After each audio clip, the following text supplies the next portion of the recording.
Lizzie Sileko is 5 years old. The only home she knows is Johannesburg's inner city.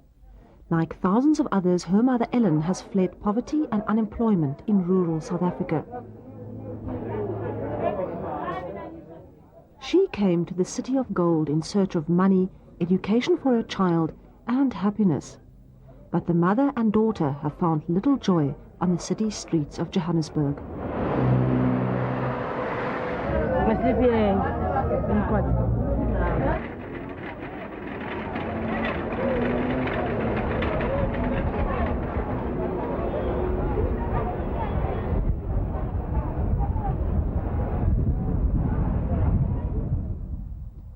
Johannesburg is Africa's only world-class city.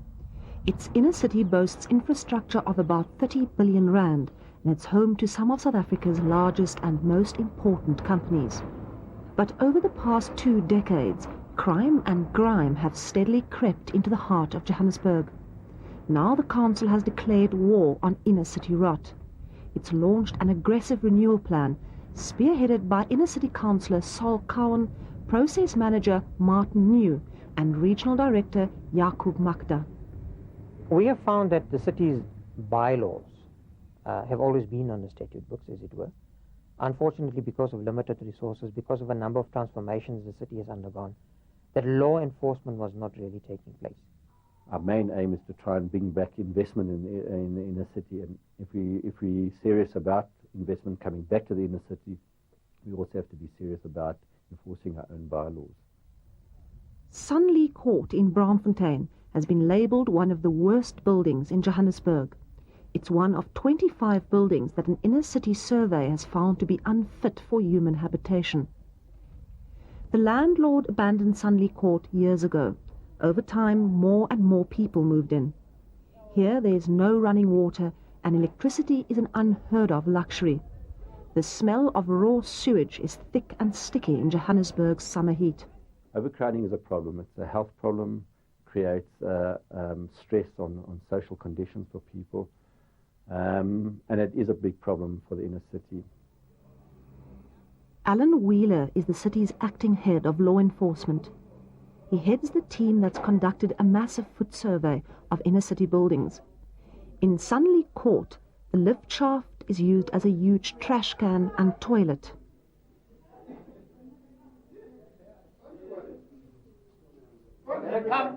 A willing tour guide who introduces himself as Sam points out the other dangers of life in a slum building. But Sam, tell me something. This room got lots of blood on the wall. Why is the blood here? 3 guys and 3 girls, you see. Now, you see, when they come here, they get other one sleeping. Yeah, that long one, Joe.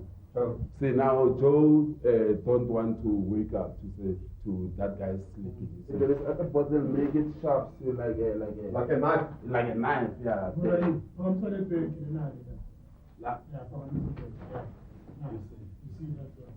Okay. Yeah, you see, they use that one to stab him. Yes, to stab Joe, you see, until Joe died, you see.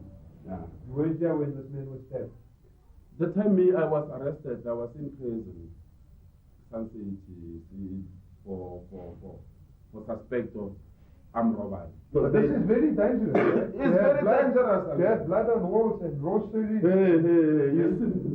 Now they make it for a toilet. They make it for toilet now. They use it for toilet. It's dangerous. It's dangerous. People can get sick here. Can get sick. Are there children in this building? Exactly. And there is children. Are there quite a lot of children? Small children. Small babies. Yeah. You find those babies get sick. You see, you can get sick.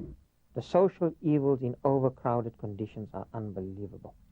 Because what happens, people come home, they are drunk, rapes, murders, and it's also a nest for drug dealers, because people want to forget their problems.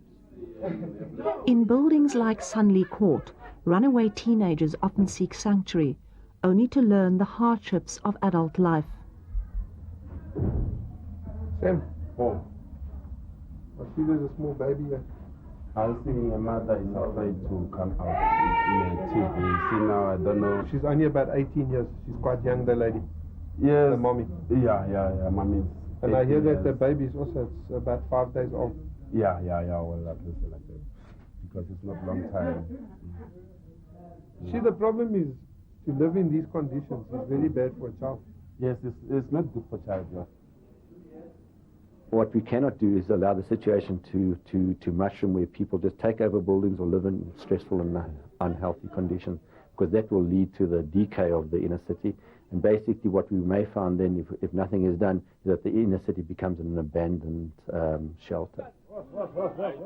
Sunley Court has also been a serious problem for the police. 2 days after Wheeler's visit, Hillbrow Police and the Defence Force raid the building in an unrelated operation.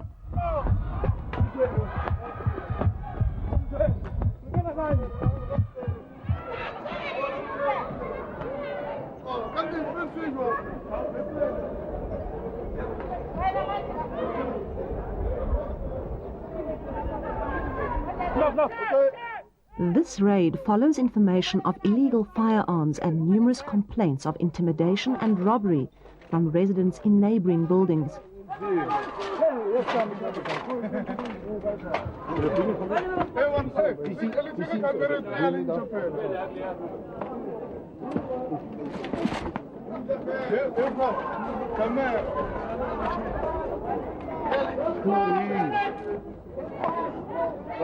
All the adult males, 85 in total, are taken to an identity parade. Later, 3 are arrested and charged with armed robbery. Not one of the men in Sunley Court holds down a steady job, residents say. The only source of income for the women is prostitution. The crime actually comes in because you're not addressing the social problem, which leads to a social evil, which then in this vicious circle becomes crime. Crime is one of the biggest stumbling blocks in the inner city rejuvenation plan. But one of the most sophisticated camera operations in the world has helped to turn Johannesburg's fight against crime in the central business district into a success story. Nearly 200 closed-circuit cameras installed by the city and Business Against Crime surveillance technology monitor the streets. Operators spot suspicious behavior and alert the Metro Police and the South African Police Service, who share the control room. In this incident, a car smasher is spotted and followed by a camera operator. He changes his shirt, but can't escape the police, who arrive within seconds. The average response time is only 1 minute. What we're giving out here is that this is a managed environment, and that the city is in charge and in control, and our response times, or their response times to incidents, show this. Where the cameras have been installed, crime is down by a whopping 80%. Now they help to jack up city management. This includes traffic offences, refuse accumulation and water leaks. We are now reporting a lot of city management matters rather than crime matters. So the need for the city to make a difference in terms of enforcing its bylaws is also creating that environment, that this is a managed environment, and that it is also an environment in which it's going to be sensible to invest if you're a foreign or local investor. A further 160 cameras will be operational by the middle of this year. There's a marked difference in areas where they're not yet up and running. If I use the term Wild West, I think it is a clear idea that there is very little organisation and management of that part, and therefore behaviours in that area are highly suspect. In problem buildings like Sunley Court, the probing eyes of the surveillance cameras can't reach. Here, crime still needs to be flushed out in police operations.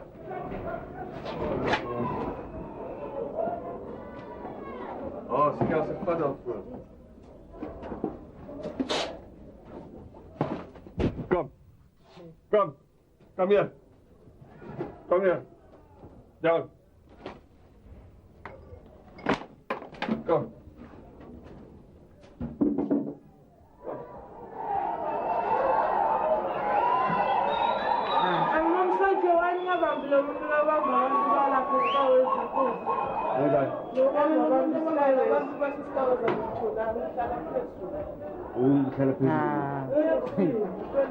Yeah, turn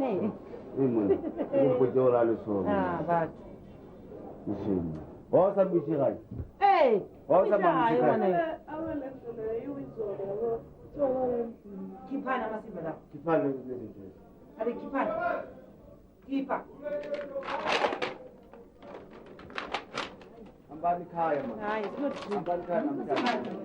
But the police can only react to criminal incidents.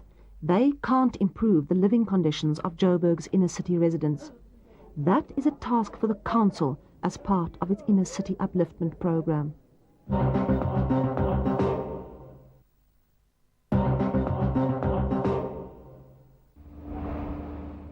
In April last year, the historical drill hall in Joburg's Joubert Park was gutted by fire. In recent years, the heritage site became a haven for many of the city's homeless. 5 people were killed in the fire. More than 200 were left without a roof over their heads. They were all meant to move to Aikenhof and Vlakfontein outside Johannesburg.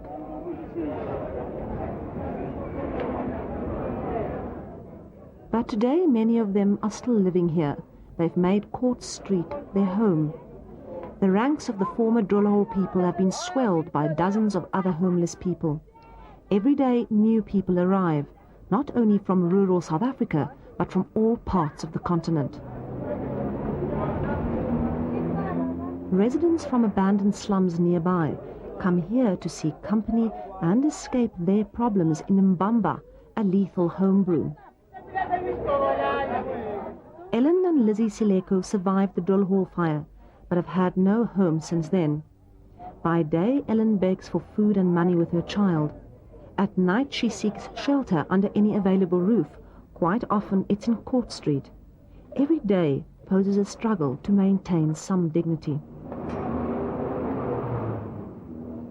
I wake up in the morning, every 6 o'clock. I'm here and my child, I wash, I throw away here. I hang here. I look after them. They all have families somewhere, the people of Court Street say. Many even boast of wealth and of children who've become doctors and lawyers. They can go back to these families any time, they claim, but few ever do. Judy Basingthwaite has heard all the life stories. On the inner city streets they call her Mother Teresa. She's worked with the homeless for 13 years. It's to her that they come with their problems, but also their tales of love found on the streets and precious moments of happiness.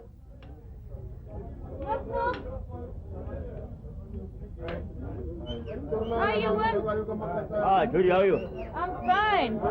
Eh? I can't find a job. Because when you go and find a job, what do they say? If you're over 40 years in the UK, you can't just find a job. They've come to look for a job.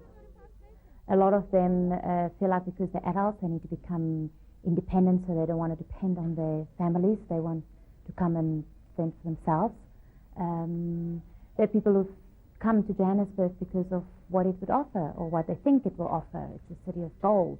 And they come and discover it's probably the same, unemployment. They feel like they can't go home because there's expectations. And so they feel too afraid to go back. Phumzile Hlongwane doesn't remember her father. He died in prison while she was still a baby. In her short 5 years, she's had little protection from the tough weather conditions on the street. She's had even less protection from the harsh realities of the adult world. Among the vulnerable in Court Street, hardened criminals often come and look for easy targets, and there's none easier than a child.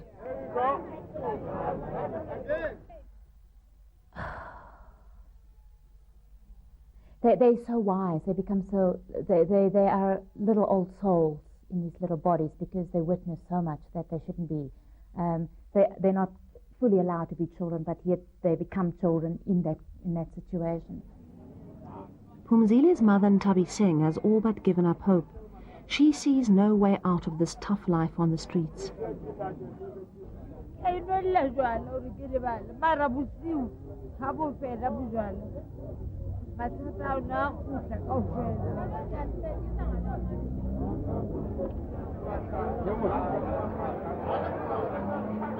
Phumzile has little hope of going to a creche or even a school in a year or two. Ntabi Singh keeps her daughter with her on the streets. That way she can get more sympathy from the people she begs from, she believes. They sleep in nearby Milton Court. The building is a serious health and fire risk, and council has already issued eviction orders. Ntabi Singh hasn't heard of the eviction order. She has no other place to go, but says she'll simply have to find another abandoned building. For her, things can hardly get worse than this old storage room they call home.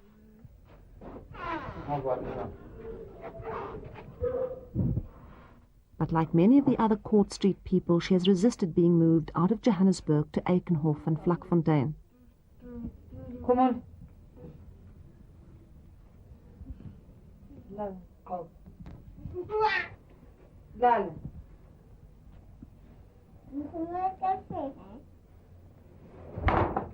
The drill hall is a particular situation. The city supplied alternative accommodation in Vlakfontein, and people were moved to Vlakfontein and given accommodation. But for various reasons, for whatever reason, people do come back into the inner city. You know what? It's because of food. People can get food from the dustbins in the city. People can go on panda because in the city people do have money. Whereas out there, everybody's almost in the same boat. I don't think that any major city in the world tolerates people living on the street. They're not meant to be there. We need to act as a catalyst to get them off the street. The people of Court Street say they often get sick. Water from a fire hydrant supplies all their sanitation needs, and often the street serves as a bathroom, kitchen and toilet. Many suffer from malnutrition, and meat scrounged from a butchery's trash can is a luxury. It's not because we just want to be tough, but we are actually protecting the individuals that are living under those conditions. If you have a major outbreak of a disease, can you imagine what it would do to an inner city like Johannesburg? We cannot allow a situation to happen where cholera can break out, or various other diseases. So our first priority is to the community at large.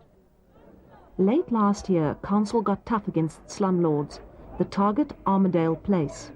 Armadale is a typical example of a building that was badly managed, was run by a slum landlord who took people in and converted office space into residence without giving proper facilities and proper management.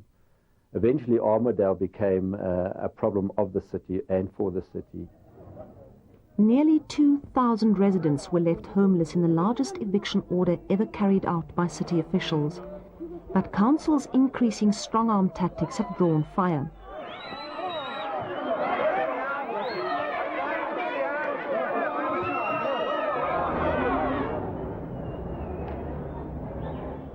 I think it's what we're trying to do is enforce our bylaws in a humane way.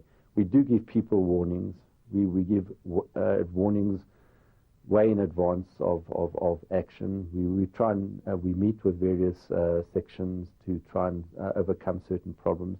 And if we are able as council to overcome those problems, we will endeavour to be party to those solutions. But there does also come a time when we have to resort to enforcing our own bylaws when we've exhausted all avenues, and the only avenue is to enforce our bylaws. In the Pabalu Yabatu outreach project, a group of volunteers tried to restore dignity among the inner city homeless. It's in her work here that Judy has picked up rising anger against the council and its methods. She's heard more and more stories of how people on the streets are being intimidated, abused and threatened, allegedly by Metro Police in cleaning up actions. Yes, too much light. Is it on? You need some help. No, it's right to you. No, you better make sure that it's strong, because if it's not, then you're going to burn down this whole place. Okay. Where's your bottle? I've got the bottle too. No, you must get a bottle, because this is not safe. Okay. Judy warned that those with so little to lose will go to extreme lengths to protect the little they have. She warns of a backlash from the poor if the council continues with its strong-arm tactics. All right, Frank. That makes people hard. And there's an anger that's boiling. And they will become destructive. And they will not care about anything. And we have seen marches in the city. You know, the cameras are there and they can pick it up. But we have seen the destructive behavior of people. And I think that comes as a result of we can take so much, but the day will come when we will not be quiet. The city's destitute are already defenseless.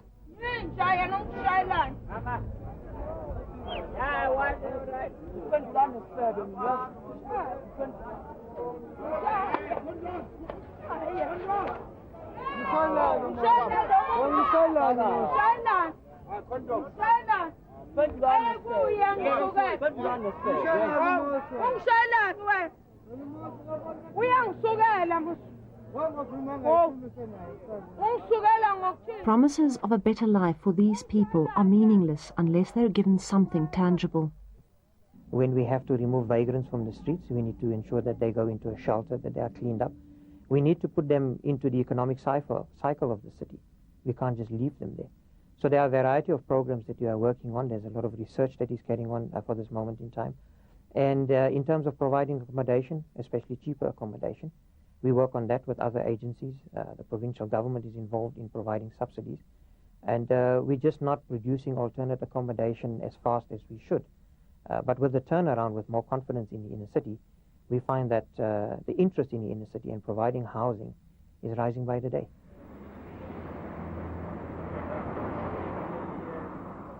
Council says that the rejuvenation program is no pipe dream, and this building is proof.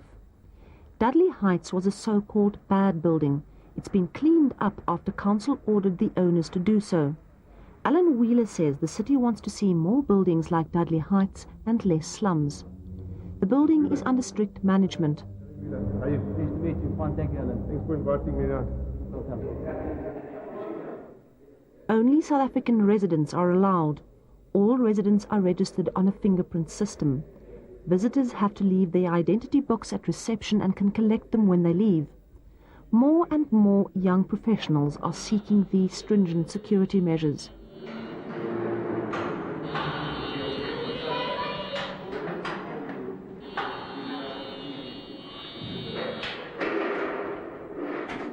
Here in Dudley Heights, everything is properly maintained. I see the lifts do work. 100%. We can't let our tenants go 17 floors. Sure. Thank you. The building's managers are keen to show Wheeler the accommodation on offer for about R1,000 a month. Okay. Good morning, good morning. How are you? Fine, thank you. May we come into your flat, please? Thank you very much. Thank you. Off to you. Morning, morning. Hi. Morning. Hey. Good morning. This is a one-bedroom flat. Typical flat, quality of our flats. On a bachelor flat, we only allow 2 people, and on a one-bedroom flat, we allow a maximum 3 people. Obviously, proper toilets, proper hand basins and so forth. Water, flushing toilets, hot water, cold water. The people of this flat may soon also have access to a private park and entertainment area. Council plans a precinct in Braamfontein with such facilities for residents of adjacent good buildings. Our strategy is based on having a clean, safe, happy environment where people can go to work safely, where children can go to school safely, where you can spend your leisure hours in safety, but at the same time also add to economic development in terms of people having jobs, that they're having disposable income, that they can have a standard of living coupled with human dignity that we are trying to restore. This is Uber Park in the heart of the inner city. Until recently, it was a no-go area, filthy and dangerous. Today, this park bears testimony to the possible success of the council's renewal plan. But the poor and destitute can't be wished away, and people can't simply be cleaned up like parks. Any inner city plan is